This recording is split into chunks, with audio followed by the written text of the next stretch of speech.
Jangan lagi amalkan amal-amalan. Kalau mau beli rumah, sholawat sekian. Bukan begitu cara memahaminya. Boleh amal begini, tapi dengan niat yang diganti. Ya Allah, jika tidak punya rumah membuat aku lupa kepada Engkau, maka ya Allah, berikanlah aku rumah berkah sholawat kepada Rasulullah. Boleh.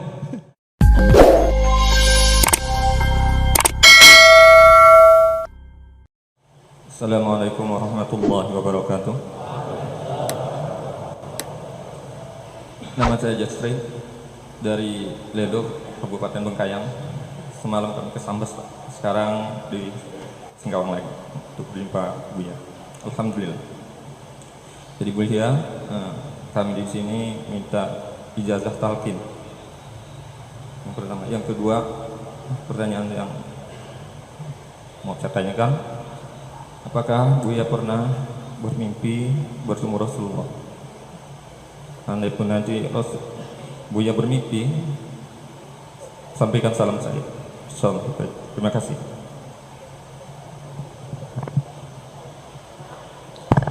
Tadi itu sudah talqin, itu talqin sholawat. Ya, antum itu langsung ijazahnya langsung dari Rasulullah secara rohani. Karena saya belajar hadis, dalam ilmu hadis tidak diterima riwayat kecuali ketemu fisik. Tapi ini ketemu rohani. Terjawab pertanyaan kedua. Jadi suatu saat ada orang aliran sesat datang kepada saya. Dia mengaku imamnya adalah Imam Mahdi.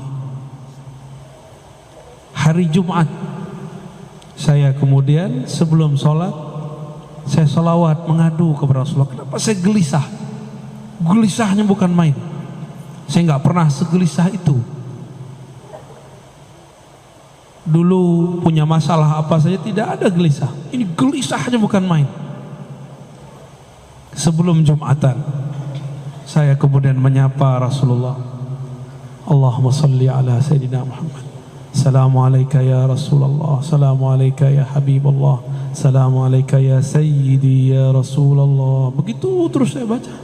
Wahai Rasulullah, wahai Rasulullah, syafaatkan aku, syafaatkan kolbuku, syafaatkan pikiranku, badanku. Kenapa ini gelisah? Tiba-tiba Allah masukkan saya ke alam yang bukan alam ini. Disebut tidur bukan tidur, disebut jaga bukan jaga. Ya, jadi ini bukan bagian ahli hadis, ini bagian ahli rohani. Di saat itu seakan-akan beliau berkalam. Bacalah assalamu alayka atau assalatu wassalamu alayka ya abati ya Rasulullah. Pas mau azan saya sadar lagi,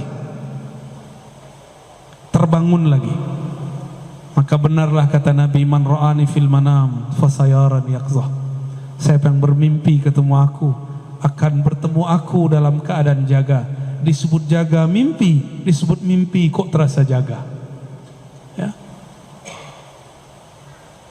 Alhamdulillahirabbil alamin. Tapi ingat, saya bukan orang suci. Kan tadi tanya ya, saya sebenarnya malu menceritakan ini. Ya.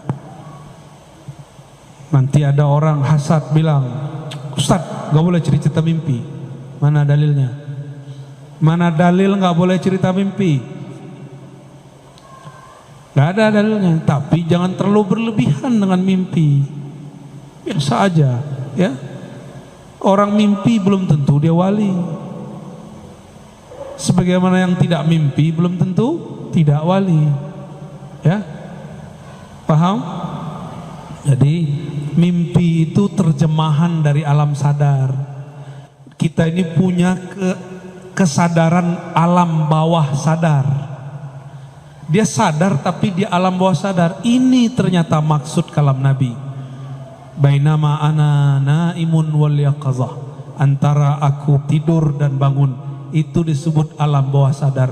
Nabi sudah sebut istilahnya 14-15 abad yang lalu. Ahli psikologi baru menemukan istilahnya sekarang.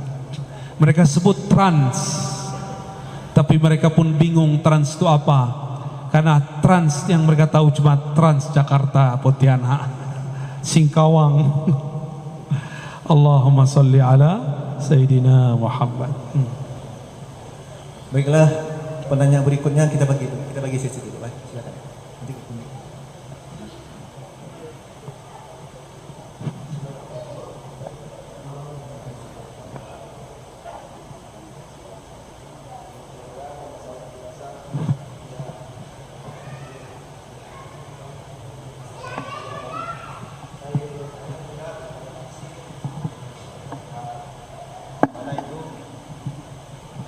Selama ini menganjal di dalam hati saya, Buya, yang mana tafsir Bismillahirrahmanirrahim, apakah itu dengan nama Allah atau dengan atas nama Allah, ya Buya? Kalau dengan nama Allah, kalau untuk terjemahan bahasa Indonesia memang itu tidak ada, Buya. Tapi dengan nama Allah, mungkin untuk pendapat saya pribadi, Buya, saya merasa itu lebih afdol. Tapi tidak mendului Buya, saya hanya ingin bertanya. Kedua, apakah tunjukkanlah kami jalan yang lurus atau bimbinglah kami di jalan yang lurus? Iya Buya, pertanyaan saya dua, mungkin itu aja yang dapat saya sampaikan. Billahi taufiq wal hidayah. Assalamualaikum warahmatullahi wabarakatuh. Waalaikumsalam warahmatullahi. Bagus pertanyaannya ya. Apa makna daripada Bismillahirrahmanirrahim? Apakah bi dengan nama atau atas nama? Ini teori dulu ya, pakai ilmu nahu sorof, jangan sarap ya. Nahu, ilmu nahu. Dalam ilmu gramatikal bahasa Arab ada yang disebut huruf jar atau huruf khafat, huruf yang membuat kata setelahnya berbaris di bawah. Ismun masuk ba bismi, masuk ba bismi. Huruf jar itu saling mewakili makna satu sama lain. Ini contoh. Sebelum masuk basmalah ada ba tapi bukan di bismillah, di ta'awuz. A'udzu billahi minasyaitonir rajim. A'udzu billah. Aku berlindung bi. Apa arti bi di situ? Kita terjemahin biasanya apa? Aku berlindung kepada Allah atau dengan Allah? Kepada. Maka bi bermakna ila atau ala. Maka huruf jar saling mewakili makna satu sama lain. Contoh, apa tuh lafaz kalau lagi kita baca sholawat? Bibak kata. Ada satu lafaz ya? Inti ngantuk.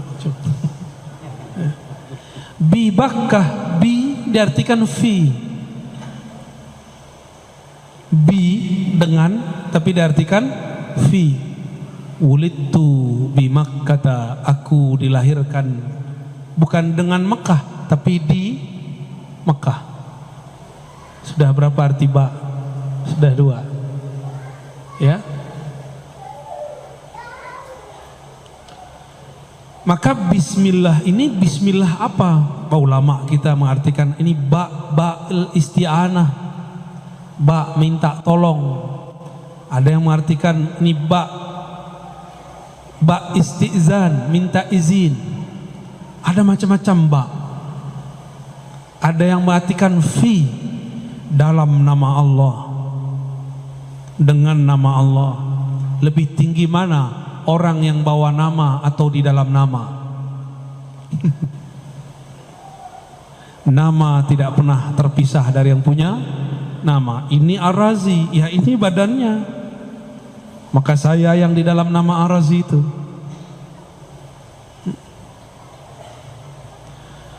Namun kita ini bukan Allah. Maka tidak boleh mengatakan dengan atau di dalam nama Allah, aku di dalam Allah, Allah di dalam aku. Itu ajaran sesat. Berarti dia mengatakan dirinya bersatu dengan Allah. Itu pun tidak boleh. Akidah Ahlus Sunnah melarang itu. Itu akidah orang-orang sesat. Kita bertasawuf kaedahnya harus akidah Ahlus Sunnah wal Jamaah. Tidak boleh keluar, satu jengkal pun tidak boleh keluar, satu jari pun tidak boleh keluar. Keluar zindik.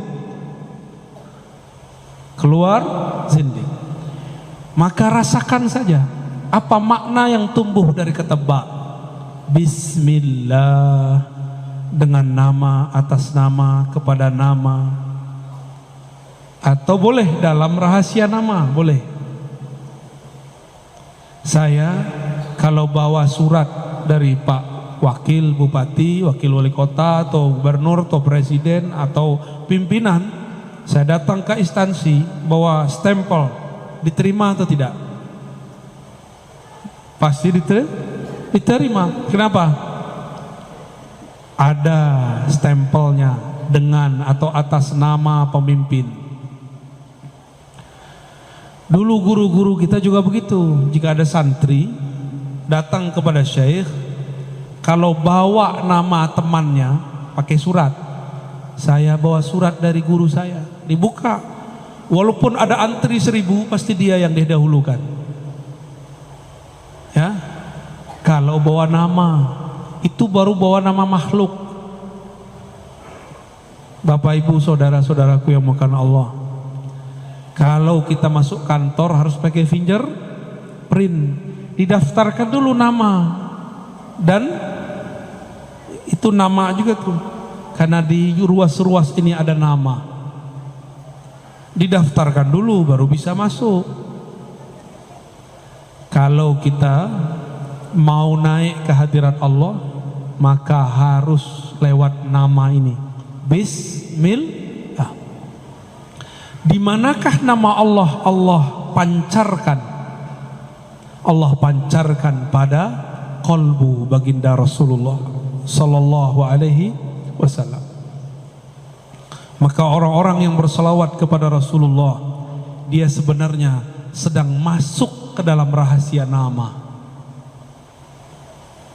Jadi orang sholawat itu kenapa cepat kepada Allah? Karena dia masuk ke dalam rahasia nama. Dan ini tidak ada pada zikir-zikir yang lain, hanya ada pada zikir sholawat. Itulah rahasianya yang kita sebut malam tadi di Sambas, ya. Di surat Taubah basmalahnya diakhirkan, wabil mu'minina raufur rahim. Dan terhadap orang beriman, Rasulullah mempunyai 2 nama yang merupakan nama Allah, Rauf Rahim. Rauf Rahman, sama, mirip, walaupun berbeda beberapa. Rahim, ternyata kata Rauf yang merupakan Asmaul Husna dibolehkan untuk nama Rasul. Rahim yang merupakan nama Allah tapi disebut sebagai nama Rasul. Rasul yang Rauf, Rasul yang Rahim. Maka Allah menyayangi makhluk lewat Rasulullah. Maka siapa yang berselawat kepada Rasulullah, dia telah masuk ke dalam rahasia nama-nama Allah. Inilah rahasianya kenapa sholat jadi sah ketika kita Bismillah. Inilah rahasia juga kenapa mazhab Malik, di mazhab Malik lama tidak ada basmalah di Fatihah, tapi dia tetap membaca sholawat di akhir, maka sah sholatnya. Ya, karena itu rahasia nama. Wallahu a'lam bishawab. Maaf, kita berikan dulu untuk akhwat ibu-ibu. 1 pertanyaan. Silakan Bu. Nanti kita rolling. Kalau tidak ada, saya sarankan kepada bapak-bapak. Tunggu dulu Pak. Ada, silakan.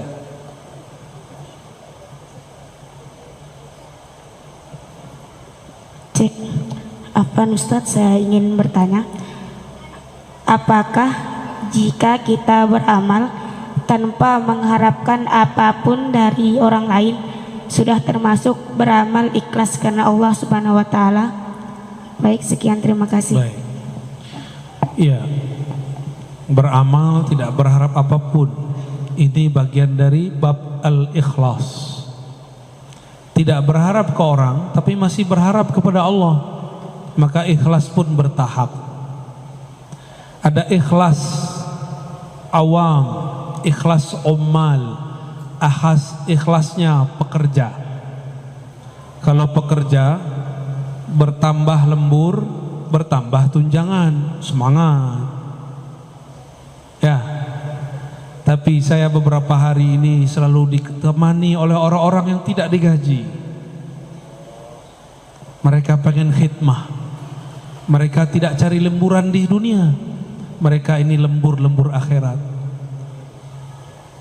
Ingin dapat bonus di sisi Allah. Apa bonusnya? Ridha Allah. Kalau surga terlalu biasa diminta. Tapi kalau minta ridha Allah, yang punya surga pun kita dapat temui. Maka ikhlas pertama, ikhlas minta pahala. Beramal karena ingin dapat pahala. Kalau tidak ada pahala, dia tidak beramal. Kalau tidak ada, Ustadz mengatakan 1 sedekah dilipat ganda jadi 10. Kalau Ustadz tidak bilang begitu, dia tidak beramal. Jika tidak ada Ustadz mengatakan sholat duha memudahkan rezeki, maka dia tidak sholat duha. Jika tidak ada kiai mengatakan sholawatlah engkau rezekimu datang sendiri, dia tidak sholawat. Dia sholawat bukan karena cinta Rasul, tapi karena cinta fulus. Maka yang menjadi murid saya haram sholawat karena fulus. Yang istifadah mengambil ilmu daripada kajian-kajian kami, tidak pantas lagi mengatakan itu. Malu kepada Rasulullah SAW. Kalau sholawat karena Rasulullah pantas disolawati. Jika zikir karena Allah pantas diingat, bukan karena pengen dapat pahala lagi. Belajar-belajar jadi ahli ma'rifat. Ahli ma'rifat beramal bukan karena pahala. Kita punya kawan, ada kenalan, beda. Kalau kenalan mendekat karena pengen sesuatu. Karena yang ini politisi, pejabat, dia mendekat supaya proposalnya diterima. Kalau lagi butuh, dia telepon, dia kunjungi, dia puji, dia traktir. Kalau lagi gak perlu, dia tinggalkan. Beda dengan kawan, kawan sejati, teman sejati. Tidak mau ngasih proposal pun masih ngasih duit, masih neraktir. Ya, kita yang mana? Kawan matre atau kawan sejati? Umat matre atau umat sejati? Umat hamba matre atau hamba sejati? Hamba sejati yang menghambakan dirinya kepada Allah karena emang dirinya hina, Allah maha mulia. Ya, jadi mulai detik ini, pagi ini, jangan lagi amalkan amal-amalan. Kalau mau beli rumah, sholawat sekian. Bukan begitu cara memahaminya. Boleh amal begini, tapi dengan niat yang diganti. Ya Allah, jika tidak punya rumah membuat aku lupa kepada Engkau, maka ya Allah berikanlah aku rumah berkah sholawat kepada Rasulullah. Boleh. Ya, sehingga jika aku punya rumah, ya Allah, aku tambah banyak bersalawat kepada Rasulullah. Itu Allah kabulkan langsung tuh kalau antum benar. Karena Allah pencemburu. Allah pencemburu. Allah tidak mau terbersit di kalbu kekasihnya sesuatu yang mengganggunya. Ya Allah, jika ini menggangguku, wujudkanlah dia dan jangan jadikan dia penghalang antara aku dan engkau. Allah wujudkan dalam waktu yang dia mau dan tentukan, bukan di waktu yang kita mau dan tentukan. Fi waqtil ladzi yurid la fi waqtil ladzi turid. Maka ikhlas tertinggi, ikhlas al-arifin, ikhlas orang-orang yang arif, yang kenal Allah, yang dia selawat karena dia mengenal Rasulullah dan ingin menjadi umat sejatinya Rasulullah. Kalau enggak jadi umat sejatinya fulus. Dan orang-orang yang berwirid karena pengen menarik rezeki, dia akan lelah setiap hari. Karena nunggu-nunggu, saya sudah zikir, kenapa tidak ada rezeki yang ketarik? Ya, yang paling lucu datang ke seorang ustadz plus dukun, uskun. Kata si ustadz, baca ini rezekimu lancar. Tapi ustadznya rezekinya mandek. datang ke ahli zikir, ngasih sholawat supaya engkau punya mobil, dia nggak punya mobil. Main-main namanya itu ya. Itu membuat kita syak. Jangan. Sekarang sholawat hanya untuk Rasulullah Sallallahu Alaihi, zikir hanya untuk ridha Allah Subhanahu wa Ta'ala. Jadi silakan saudariku dinaikkan ikhlasnya. Tadi ikhlasnya sudah bagus, tidak berharap ke makhluk, sekarang berharap kepada Khalik. Apa yang diharapkan bukan hal-hal yang fisik, tapi hal-hal yang bersifat rohani. Rohani intinya rahmatullah, kasih sayang Allah. Kalau sudah kasih, berapapun kita beri. Ya, Allahu a'lam bis-shawab. Oke, berikutnya. Dari tadi ini nunggu. Silakan. Satu pertanyaan aja Pak ya, biar bisa berbagi yang lain. Assalamualaikum warahmatullahi wabarakatuh. Saya mau nanya Buya, karena saya salah satu penggemar dari YouTube-nya Buya. Yang saya akan tanyakan, mohon diterangkan hubungan antara jasad, kolbu, fuad dan sir. Itu aja Buya. Assalamualaikum warahmatullahi wabarakatuh. Assalamualaikum warahmatullahi wabarakatuh. Jasad ini perangkat, yang mengendalikan adalah raja. Rajanya kolbu. Si raja ini di dalam struktur dia memerintah, ada lagi rajanya. Ada raja di atas raja. Itulah fuad.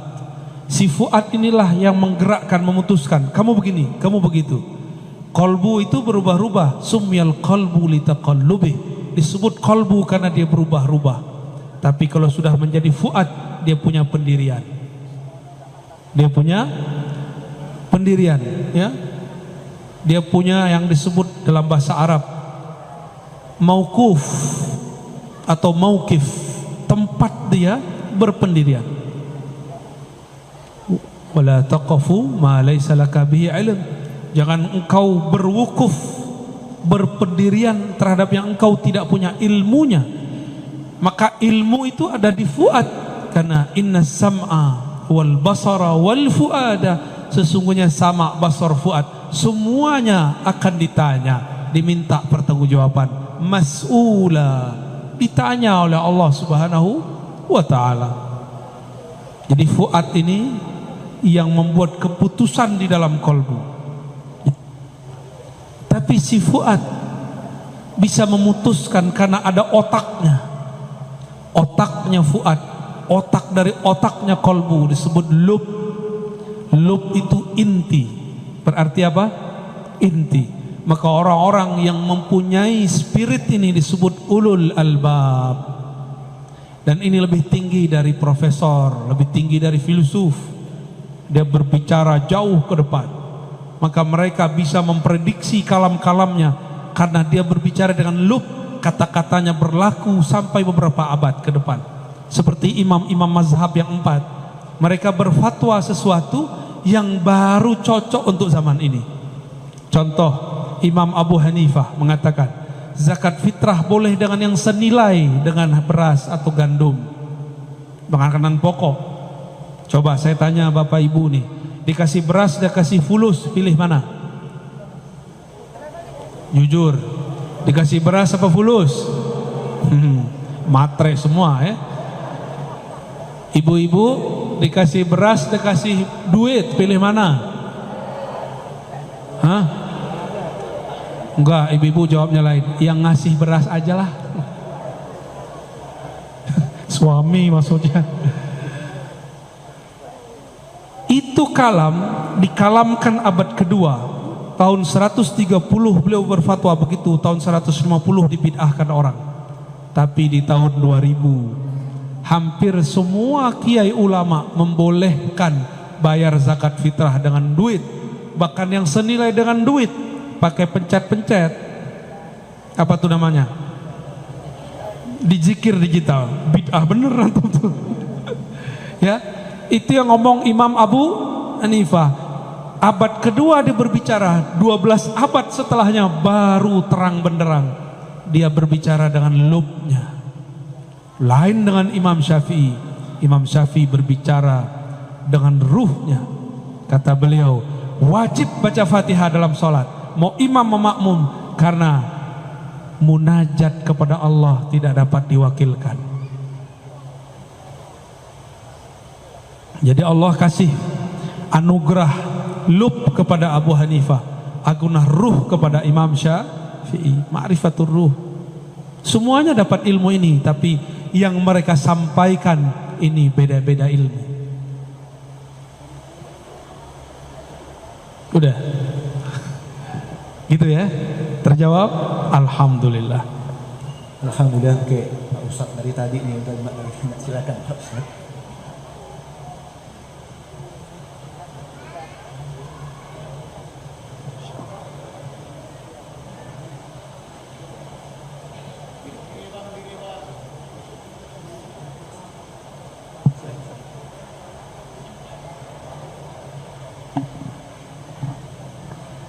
Mohon izin Buya, saya mohon penjelasan ayat innan nafsa la'ammaratun bisu illa marrahima rabbi.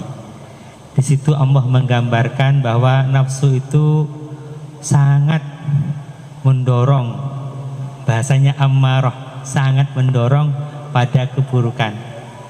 Illa marrahima rabbi, itu kan kecuali orang yang disayangi oleh Allah.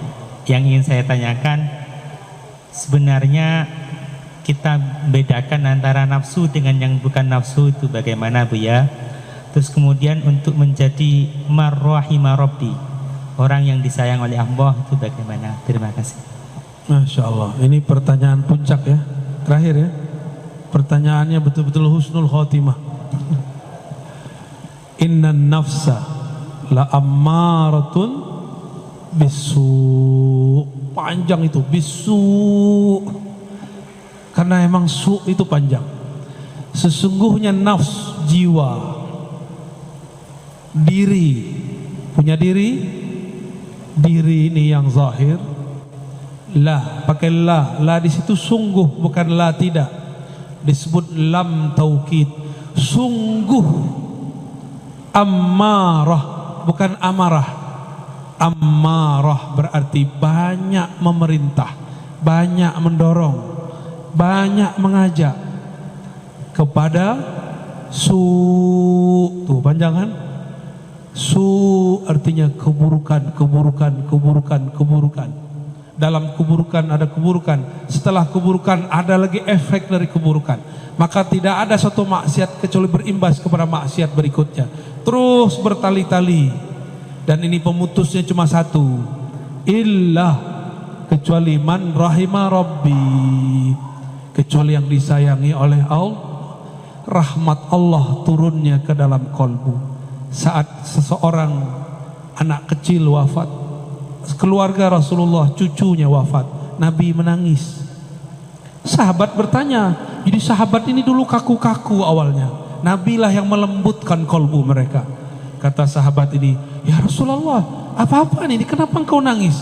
Ini namanya niyaha, apa niyaha? Meratap. Lalu Nabi mengatakan, lah bukan, ini rahmatun, itu rahmat kasih sayang. Wada Allah telah takkan, tempatkan, masukkan, titipkan, pancarkan fi qulubi man syaa min ibadih, di kolbu-kolbu yang dia kehendaki. Kau tidak dapat, aku dapat, maksud Rasulullah. Rasulullah itu rahmatan lil, maka ujung rambut sampai ujung kakinya rahmat, karena dari kolbunya ada rahmatullah. Maka Rasulullah itu nama lainnya rahmatan lil, itu zahir, batinnya rahmatullah. Zahirnya rahmatan lil, batinnya rahmatullah. Jadi rahmat Allah itu nama Nabi. Allah berkalam ke surga, wahai surga, biki arhamu ibadi, dengan engkau aku menyayangi makhluk-makhlukku. Dan surga hanya dibuka dengan jari-jari Rasulullah, fingerprintnya Rasulullah. Nabi taruh tangannya, terbukalah 8 pintu surga. terbukalah semuanya. Jadi bapak ibu ini beramal mau 1000 kali lipat, 1.000.000 kali lipat, tapi kalau tidak sholawat tidak dibuka. Gak syahadat kepada Rasul gak dibuka. Karena sorga hakiki ada di kolbu Rasulullah. Baiti jan, bait di situ bukan rumah fisik, bait itu kolbu. Baiti jannati, kolbuku itulah surgaku. Maka kalau ingin mensurgakan rumah, bukan dengan mengarab-arabkan isi rumah. Welcome diganti ahlan bikum, ahlan wa sahlan, marhaban. Itu bahasa Arab. Taruh bahasa Arab itu di kolbu, taruh maknanya di dalam kolbu. Maka di kolbumu ada rahmatullah. Hanya orang-orang yang di kolbunya ada cinta kepada Allah dan Rasulullah, ada nur rahmah, maka pasti dia sayang hatta kepada musuh-musuhnya. Ya, kita hadir pagi ini karena rahmatnya Rasulullah SAW. Maka kita boleh mengatakan laulaka ya sayyidi, ya abati ya Rasulullah, ma arafna Allah. Kalau bukan karena engkau wahai ayahanda ruh hati kami, wahai ayah ruh kami, kami tidak akan kenal siapa yang kami sembah. Jazallahu anka ya sayyidana ya Rasulullah. Semoga Allah membalasimu, mengangkat derajatmu, meletakkan engkau pada makom mahmud, makom yang mana dengan makom itu engkau memberi syafaat kami. Amin ya rabbal alamin. Jadi bagaimana cara supaya rahmah? Kenali rahmahnya Rasulullah. Maka jika ada kelompok mengatakan ikut Nabi, ikut sunnah Nabi, tapi tambah keras, mungkin dia belum mengenal sang Nabi, dia baru mengenal hadis Nabi. Allahumma salli ala sayyidina. Perlu benci? Tidak perlu benci. Kita sayang mereka, ajak dia ngopi. Karena dalil nomor surat, nomor ayat dapat dikalahkan dengan akhlak yang mulia.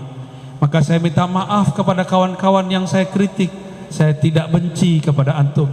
Salafikah namanya, Hizbut Tahrirkah namanya, apapun antum menyebut diri, saya tidak pernah benci antum. Saya cinta kepada antum semua.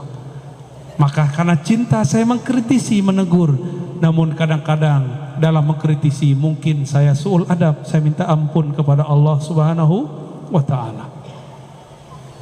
Allahumma salli ala sayyidina. Khalas? Ada satu pertanyaan untuk dari Pak Kiai. Pak Kiai bertanya. Tidak salah tanya Pak Kiai. Assalamualaikum warahmatullahi wabarakatuh.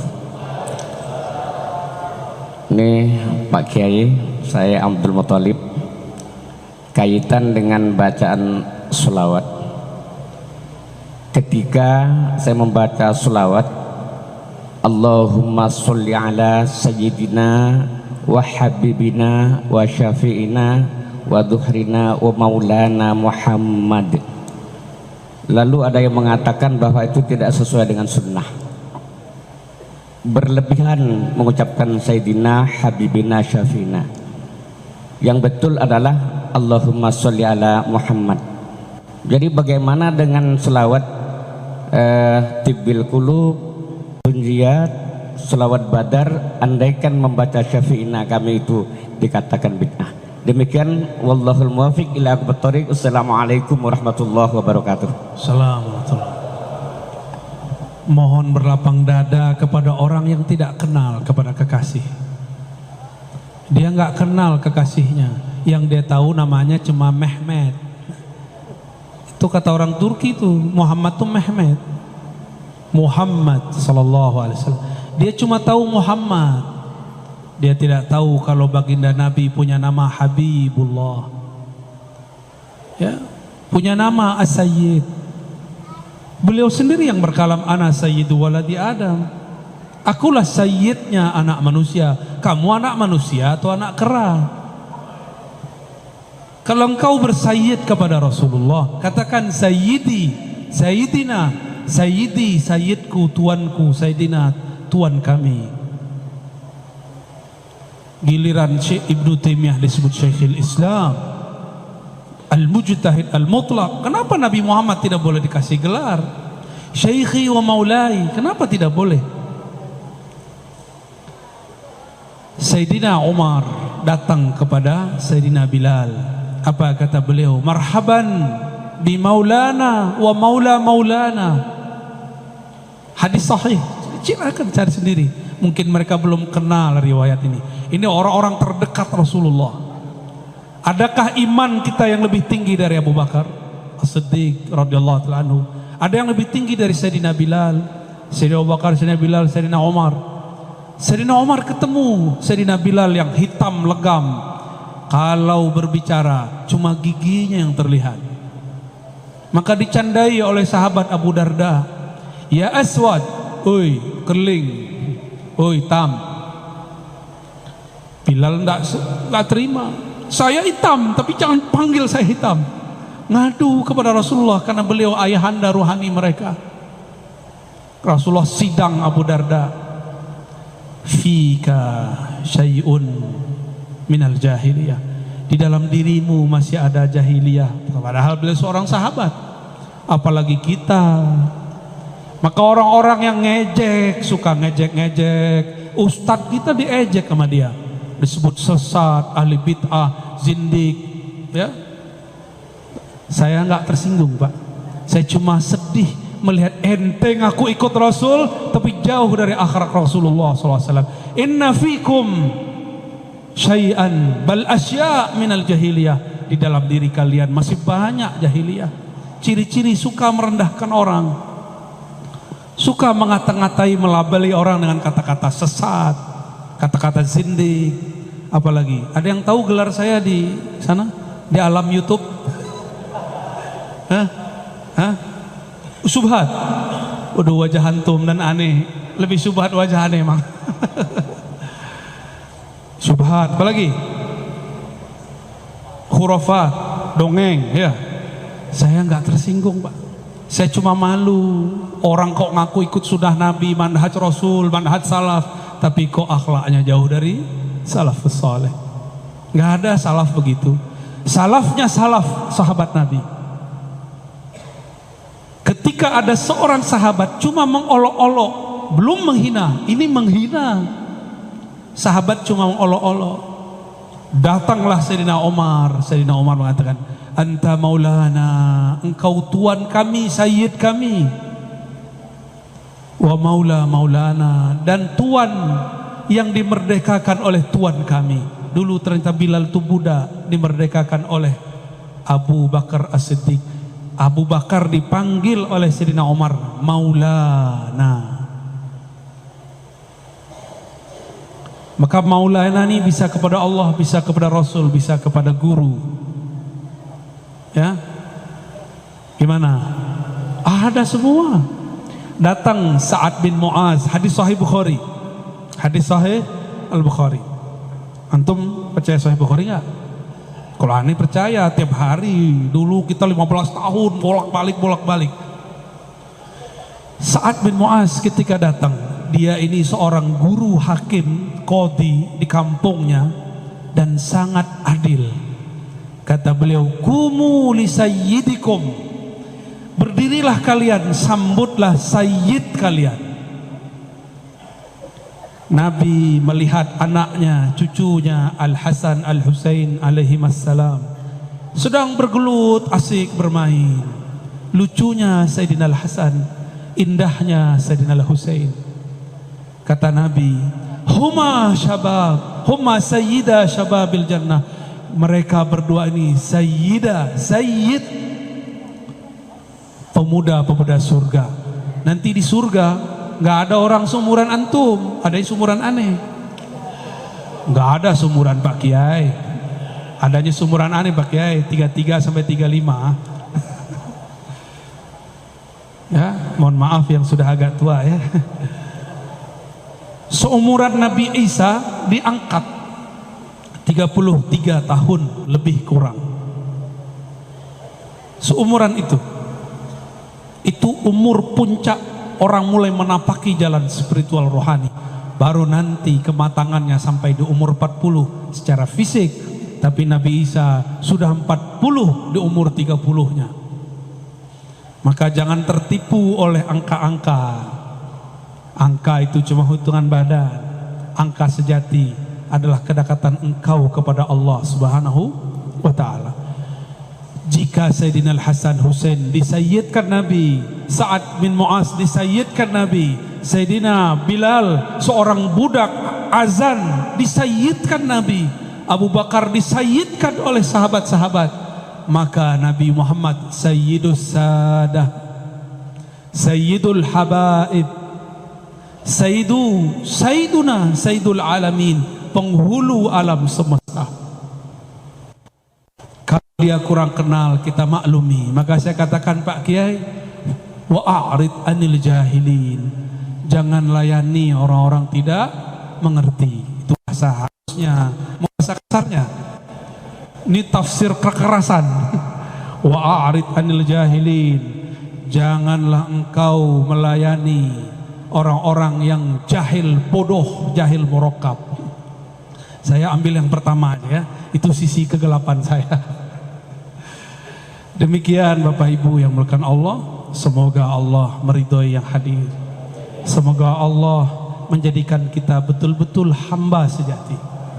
Semoga ruhaniah Rasulullah menerima kita sebagai anak-anak ruhaninya.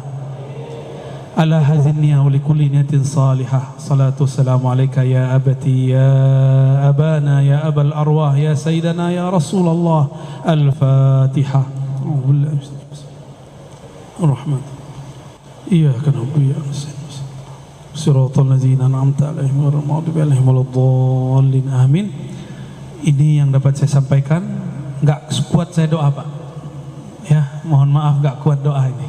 Kalau doa bisa tumbang-tumbang nanti ya. Nanti Bapak yang susah nanti yang ngurus saya. Mohon maaf jika ada salah dan kurangnya. Salam cinta dari saya semua. Assalamualaikum warahmatullahi wabarakatuh. Waalaikumsalam warahmatullahi wabarakatuh. Terima kasih Buya.